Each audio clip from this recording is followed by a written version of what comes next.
যে কোনো বান্দা যখন সেজদা করে তো আল্লাহ তাআলা তার পিঠে মাথায় এভাবে হাত বুলায় দেয়, আদর করে। আল্লাহ আদর করে, আল্লাহর কুদরতি পায়ে সেজদা দেয়, মালিক তখন আদর করে দেয়, পিঠে মাথায় হাত বুলায় দেয়। আল্লাহ ডেকে বলে, আনিস আমারে সেজদা করছো না, এর ফারাসা, উঠো, মাথা উঠো, ওঠো, বসো বসো।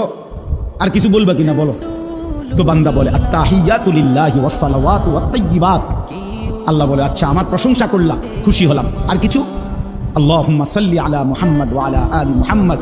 ও মাশাআল্লাহ, আমার বন্ধুর প্রশংসা করলা, দুরূদ পড়লা, আমি এত খুশি হলাম, এখন কিছু আর বলবা?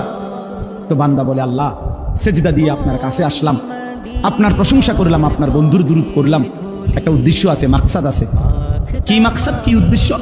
আল্লাহুম্মা ইন্নী যালামতু নাফসি যুলমান কাসীরা। আয় মাওলা, আমি বড় নাফরমান মাওলা, আমার গুনাহ অনেক বেশি মাওলা, আর আমি জানি ওয়ালা ইয়াগফিরু যুনুবা ইল্লা আনতা, আপনি ছাড়া আর মাফ করার কেউ নাই। এই জন্য আপনার এত কাছে আসলাম, আপনার স্পর্শ পেলাম, আপনার বড় আকরাব ঘনিষ্ঠ হলাম। উদ্দেশ্য হলো ফাগফিরলি মাগফিরাতাম মিন ইনদিক, আপনার পক্ষ থেকে আমারে ক্ষমা করে দেন, ওয়ারহামনি, আমার একটু দয়া করে দেন, ইন্নাকা আনতাল গফুরুর রহিম, আপনি মাফ করবেন না কা? আপনি তো ক্ষমাশীল, আপনি দয়া করবেন না কেন? আপনি তো রহিম, দয়াবান। আল্লাহ বলে, কস কি রে বান্দা, এত আদর করে বললে মাফ না করি কেন?